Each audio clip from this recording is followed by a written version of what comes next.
É um prazer muito grande para mim sempre estar com você aos domingos de manhã aqui na TV Brasília, tanto quanto na vemvtv.com.br.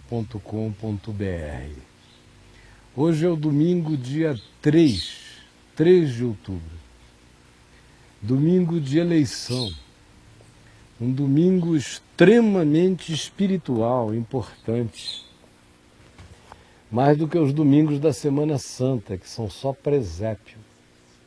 Neste domingo a gente está tomando decisões que não têm a ver com o imediato. A gente está tomando decisões que podem ter consequências extraordinárias na vida da gente. A gente toma decisões numa hora como essa, não apenas por aquelas coisas que a mídia parece apenas enxergar, a repercussão econômica ou a gestão econômica que a nova presidência fará, os programas sociais ou de educação, enfim, essas coisas que ninguém vai alterar, que não foram, como o nosso presidente diz, nunca antes na história deste país, invenção dele. Ele herdou estradas construídas pelos militares. Ele hoje se orgulha da Petrobras, que foi criada lá atrás e que foi também fortalecida pelos militares na época do milagre brasileiro. Ele, Lula, é herdeiro de uma Constituição generosa, mais generosa até do que a generosidade que foi constituída em 1988. Ele é herdeiro dessa Constituição, que não teve nada a ver com ele, era o Sarney o presidente. Ele é herdeiro do processo de redemocratização do país, herdeiro de Ulisses Guimarães, Tancredo Neves, Leonel Brizola, um monte de gente que já estava aí antes dele. Com relação à questão econômica, ele não inventou nada. O Plano Real está aí antes dele. Até o Collor, com as maluquices dele, concedeu herança ao Lula. Hoje o Lula virou o maior vendedor do Brasil na terra, enquanto ele não estava envolvido com questões bélicas, como ultimamente ele quis se envolver. Ele estava fazendo um papel de representante comercial do Brasil extraordinário. Mas no tempo em que o Collor assumiu, ele era contra abrir o mercado brasileiro para o mundo. Hoje ele é o maior advogado da abertura desse mercado para o Lula, que foi fruto de uma canetada do Collor, com todos os pecados do Collor. O Plano Real, como eu disse, que deu estabilidade à economia, veio do Itamar e do Fernando Henrique Cardoso. E o Lula continuou pianinho, pianinho, pianinho, para não perder o que tinha conseguido. Os programas sociais estavam todos aí. Eu fui parte do Conselho de Segurança Alimentar da Presidência da República no governo do Itamar. Betinho. Eu fui um dos cabeças do movimento contra a fome e a miséria. Rodei esse país inteiro na década de 90, advogando essa causa como uma coisa imediata, não para substituir as mudanças estruturais que o país precisa. O problema é que no governo atual, o que era emergencial se transformou num programa estrutural, porque gera dependência. Quem recebe essa comida na miséria vota em quem supostamente dá, não tem consciência para exercer. E num país onde a democracia ainda é movida à comida, dependência por causa da fome, ainda não houve democracia. O que há ainda é um democracismo populista que está ficando cada vez mais plebiscitário. Então olhe bem aqui para mim. Você está dizendo, mas por que você está fazendo isso tudo, Caio, nesse dia de eleição? Porque dia de eleição, para mim, é um dia muito espiritual. Na Bíblia, quando reis são levantados ou governantes, a Bíblia sempre chama atenção para o fato de que isso está vinculado a principados e potestades. Você elege um pacotaço espiritual junto com ele. Você elege outro, você elege um pacotão dele. Você elege uma outra, você elege o pacote dela. Olhe para as pessoas e veja o que elas carregam, olhe bem no olho. Vê se você entregaria seu dinheiro. Para quem desses três com mais chance você entregaria o seu dinheiro se você fosse viajar e você quisesse só voltar e ter a certeza de que ele estaria intacto? Quem desses três aí você acha que se você entregasse o seu netinho para ficar uma semana na casa deles, sem empregado para cuidar, qual dos três teria mais amor para dar? Qual dos três tem mais garantia, oferece mais garantia a você de que não tem maracutaia à volta dele? Qual dos três com mais chance de ganhar apresenta fruto de vida, de integridade, de coerência e de sobriedade? Qual dos três tem uma consciência mais equilibrada e serena, uma visão global maior e uma visão nacional mais profunda? Qual dos três está pensando mais no amanhã do que no imediato? Porque o imediato está resolvido, o problema é o que nos aguarda amanhã. Pense nisso antes de votar. Enquanto isso, eu leio um texto do livro de Juízes, que diz que um tal de Abimeleque, filho de Jeroboal, queria reinar sobre Israel, enquanto a vocação natural era para que outras pessoas assumissem aquilo ali. Mas o Abimeleque fez uma campanha perversa e saiu eliminando todos os adversários, chegando a matar os seus próprios irmãos. Aí o verso 5 do capítulo 9 do livro de Juízes nos diz o seguinte: porém Jotão, filho menor de Jeroboal, que foi a família eliminada pelo Abimeleque, politicamente falando, ficou porque se escondera quietinho num canto. Então se ajuntaram todos os cidadãos da cidade de Siquém e toda Bet-Milo, outra cidade, e foram e proclamaram Abimeleque rei, junto ao carvalho memorial que está perto de Siquém, hoje ali na Cisjordânia, em Israel. Avisado disto, Jotão foi e se pôs no cume do monte Gerezim, também na Cisjordânia, na antiga Samaria, e em alta voz clamou e disse a todo o povo: ouvi-me, cidadãos, e Deus vos ouvirá, vós outros. Foram certa vez as árvores. Avisado disto, Jotão foi e se pôs no cume do monte Gerezim, e em alta voz clamou e disse-lhes: eu quero música, eu vou ler isso aqui, ouça, deixa entrar com a musiquinha na sua alma essa parábola. Olha só o que Jotão disse: ouvi-me, cidadãos de Siquém, e Deus vos ouvirá a vós outros. Foram certa vez as árvores a ungir para si um rei, e disseram à oliveira: reina sobre nós. Porém a oliveira lhes respondeu: deixaria eu o meu óleo, que Deus e os homens em mim prezam, e iria pairar sobre as árvores? Então disseram as árvores à figueira: vem tu e reina sobre nós, figueira. Porém a figueira lhes respondeu: deixaria eu a minha doçura, o meu bom fruto iria pairar sobre as árvores? Então disseram as árvores à videira, ao pé de uva, à parreira: vem tu e reina sobre nós, videira.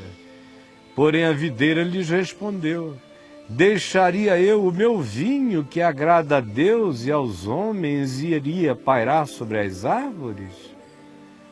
Então todas as árvores disseram ao espinheiro: vem tu e reina sobre nós.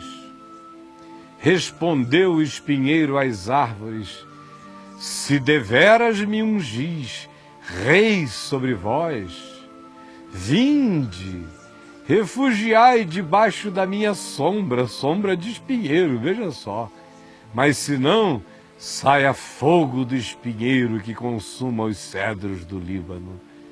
Agora, pois, se deveras e sinceramente procedestes proclamando rei a Abimeleque, e se bem vos portastes para com Jerubaal, a quem eles tinham deixado de mão para elegerem o Abimeleque, e para com a sua casa, e se com ele agiste segundo o merecimento dos seus feitos, porque meu pai pelejou por vós arriscando a vida e vos livrou das mãos dos inimigos, porém vós hoje vos levantastes contra a casa do meu pai, e matastes os seus filhos, 70 homens, sobre a pedra, e a Abimeleque, filho de sua serva, fizeste reinar sobre os cidadãos, porque é vosso irmão.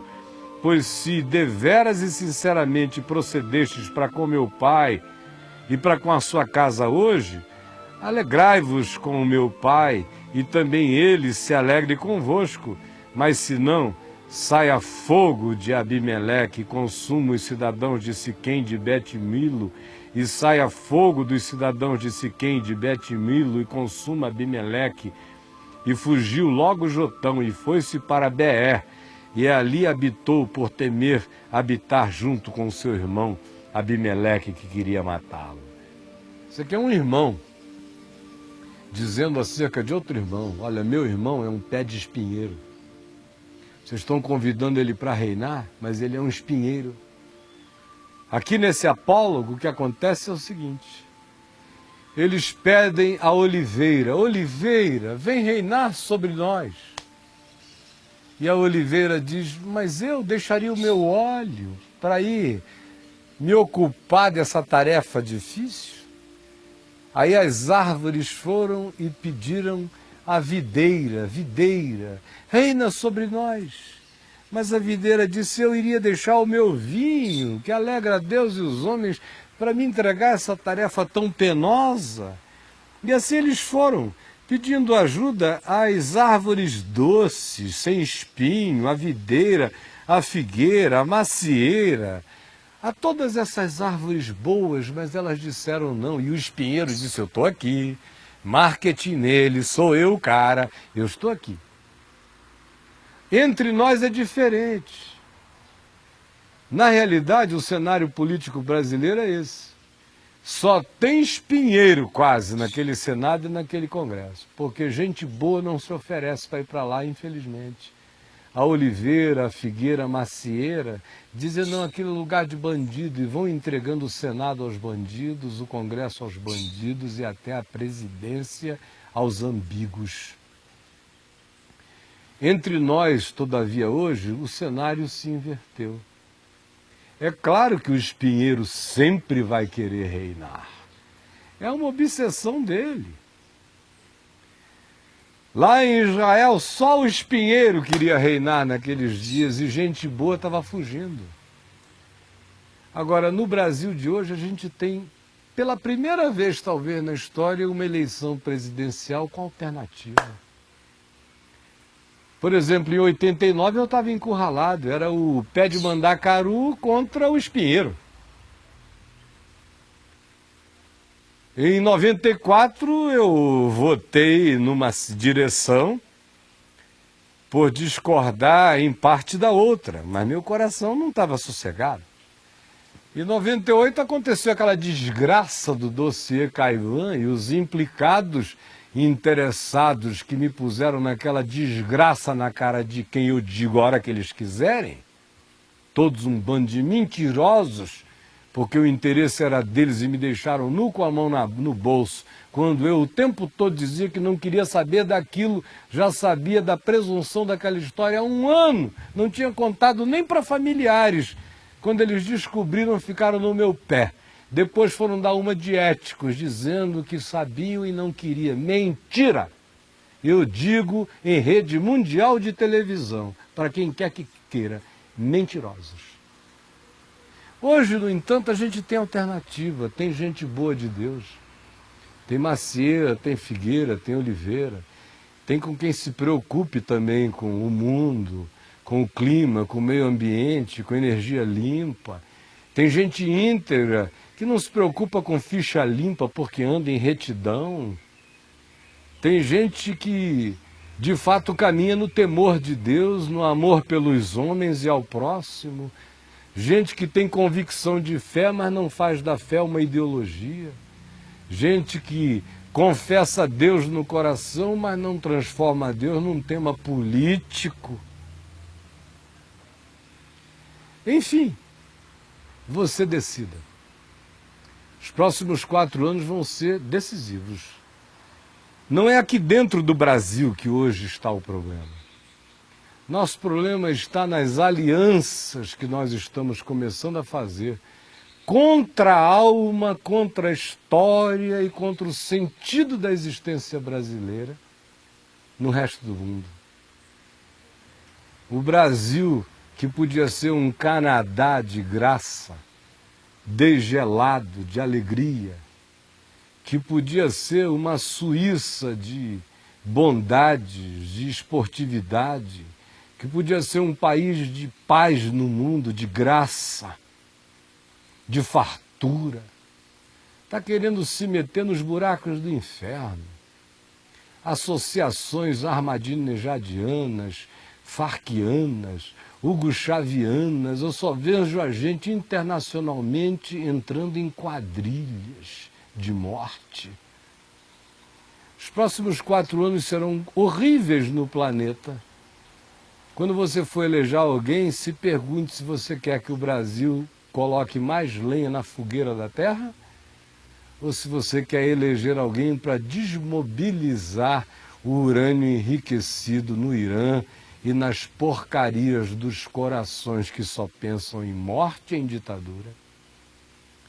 Eu fico muito preocupado com os encaminhamentos da democracia brasileira, que vai cada vez ficando mais venezuelana, mais hugo-chaviana, mais plebiscitária, mais com o povo dependente. Democracia nada, não chegou aqui ainda. Democracia terá chegado no Brasil quando nenhum candidato ficar preocupado se numa região inteira do Brasil o povo vai conseguir votar por saber ou não entender o que está sendo dito. A democracia chegará nesse país quando o povo inteiro souber o que está sendo dito. Porque enquanto não souber, esse povo que não sabe o que está sendo dito interessa apenas a quem tem o poder de manipulá-los. Hoje, esse é um assunto extremamente espiritual que eu estou trazendo a vocês. Na Bíblia, quando Israel foi levado para o cativeiro em Babilônia, o profeta Isaías, o profeta Jeremias e o profeta Ezequiel disseram que aquilo era uma questão espiritual. Quando eles estavam no cativeiro em Babilônia, o profeta Daniel disse que sobre o que estava acontecendo na terra havia principados e potestades ativos espiritualmente. Então você que tem algum discernimento espiritual, na hora que for votar, pense no bem. Não pense no imediato, pense no seu filho, pense no seu neto, pense no planeta. Pense não em você ou em promessinhas imediatas que lhe fizeram, pense no bem maior que pode se instalar em favor da vida. Não é uma loteria, a gente pode escolher com consciência, faça isto. Logo, logo eu quero orar por nós nesse domingo de eleição, Agora são 9 e pouquinho da manhã de domingo. A maioria ainda não saiu para votar. Ainda não saiu. Antes que você saia, apenas me escute nesses avisos. Mas escute mesmo, hein? Hoje você viu passando, enquanto eu falava, o anúncio: não haverá hoje reunião do Caminho da Graça no Parlamundi em razão das eleições. Leu? Está passando desde o início. Se não leu, me escute. Hoje, excepcionalmente, domingo que vem, estaremos lá no Parlamundi pregando o Evangelho para quem quiser nesta cidade, no mundo inteiro, porque é transmitido ao vivo. Mas hoje não. Domingo, hoje, 3 de outubro, não vá lá. Ore por quem você achar que deve orar nessa eleição. Mas não vá lá. Por outro lado, eu quero pedir a você para mudar aí, imediatamente, assim que eu acabar de falar, antes de você sair para votar, entre na internet, www.vemvtv.com.br. Porque o que eu não posso dizer aqui na TV aberta, eu posso dizer na internet com clareza. E quem quiser saber o que eu penso, até o talo, sobre este tempo, esta hora e estes personagens, eu que aqui falo por parábolas, na internet falo na cara de quem quiser ouvir. É na minha casa, aqui eu estou na TV aberta, na internet eu estou em casa eu digo o que eu quero. Então, milhares de pessoinhas em Brasília e no mundo inteiro que me veem agora em outros lugares, vão ao www.vemvtv.br, porque quando este programa estiver terminando aqui na TV aberta, vai estar começando uma sucessão de papos de graça que eu fiz na semana que passou sobre esta eleição, sobre o que eu penso dos personagens e das situações. E se interessar você saber o que eu penso antes de sair para votar, eu convido você a fazer isso. No mais, eu espero que nenhum juiz maluco queira me impugnar por estar falando em parábolas. Mas para um bom entendedor, um pingo é letra. Eu quero apenas orar agora. Senhor Jesus, Tu és Deus. Só Tu sabes quem vai ganhar essa eleição. Tu sabes quem eu gostaria que ganhasse. Eu coloco diante de Ti o meu desejo, crendo que eu estou escolhendo o melhor. Mas eu sou só um homenzinho pequeno e finito. Eu não sei nem se Tu queres nos disciplinar, deixando que seja eleito alguém como espinheiro para nos ferir os lombos para ver se a gente aprende. Mas que não seja assim, que a Tua misericórdia nos poupe e que a grande maioria receba mensagens de anjos nesta manhã pelo Brasil inteiro e que o coração fique lúcido e sóbrio e que as pessoas votem não pensando no egoísmo, mas pensando na generosidade, na vida, na graça, no que carrega a promessa de vida, de ar limpo, de ética, de verdade, de transparência, de elegância no dizer, de firmeza no se comportar, de justiça no caminhar. É o que eu te peço, que Tu nos ajudes a enxergar. Se existe isso para ser visto, mostra a quem queira ver. É o que eu te peço de todo o meu coração, em nome de Jesus, neste dia de eleição, com o perdão dos meus pecados. Amém, Senhor Jesus. Gente boa de Deus, eu vou ficando por aqui, recomendando que você mude para a internet e vá assistir uma sucessão de papos de graça. Depois você sai para votar, mas antes de sair, ajoelhe no seu quarto e ore. Não é brincadeira o que você vai fazer, não.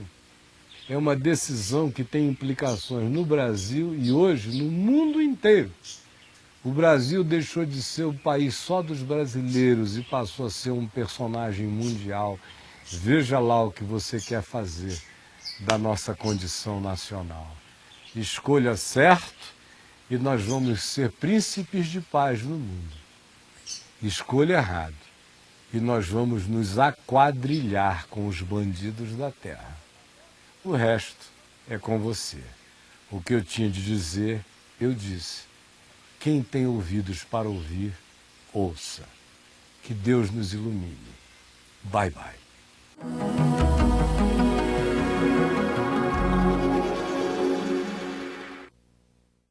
Sem Jesus, nem a Bíblia faz bem. Sem Jesus, as Escrituras perdem o foco, o nexo. Somente Ele, Jesus, é a palavra, o verbo, a revelação plena de Deus em todas as coisas.